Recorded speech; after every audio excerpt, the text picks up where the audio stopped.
Hi guys అందరికీ ఇగో కనపడాయని నా మేకలు అనమాట. గత 5 సంవత్సరాలుగా నేనైతే మేకలైతే కాస్తున్నాను. మొన్నే ఒక 3 నెలల క్రితం వర్షాకాలం నాడు మొత్తం అయితే అమ్మేసినాం. ఎందుకంటే రోగాలు వస్తాయి, వైరస్లు వస్తాయి అని చెప్పేసి అన్ని లాస్లో పడతాం అని చెప్పేసి ముందుగానే మేలుకొని అమ్మేసినాం. వర్షాకాలం అసలు ఉంచుకోవద్దు, మేకలు అనేది వర్షాకాలం మన దగ్గర ఉంచుకోవద్దు. ఎందుకంటే రోగాలు వస్తాయి, వైరస్లు వస్తాయి. ఇక వాటికి మనం మందులు పెట్టడమే సరిపోద్ది, మనం కాసుకున్నవి మొత్తం మందులు పెట్టుకోవడమే సరిపోద్ది. అందుకని ముందుగానే మేలుకోవాలి మనం. కానీ నేను చెప్పే పాయింట్ ఏంటి అంటే, మేకలు ఏ సైజులో కొనుక్కొచ్చుకోవాలి, ఎలా స్టార్ట్ చేయాలి, ఎలా మందులు పెట్టుకోవాలి, ఎలా తిండి పెట్టుకోవాలి, ఎలా దానాలు పెట్టుకోవాలి, ఏ వైరస్లు వచ్చినప్పుడు ఏ మందులు పెట్టుకోవాలి అనేది అయితే నేను పర్టికులర్గా కింద నా ఛానల్ నేమ్ కింద లింక్ అయితే ఇచ్చాను. ఆ లింక్ క్లిక్ చేస్తే మొత్తం మీకు వివరంగా అయితే డీటెయిల్స్ అయితే ఉంటాయి. నేను గత 5 సంవత్సరాలుగా మేకలు అయితే కాస్తున్నా, నాకైతే పూర్తి అనుభవం అయితే ఉంది. నన్ను సపోర్ట్ చేయండి.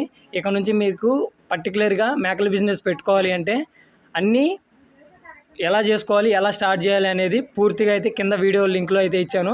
ఆ వీడియో చూస్తే మీకు పూర్తిగా అర్థమైపోద్ది. ఆ వీడియో చూసిన తర్వాత నాకు కామెంట్లు చేయండి, మీకు ఏమేమి డౌట్లు ఉన్నాయో అన్నీ నేను క్లారిఫై చేస్తాను.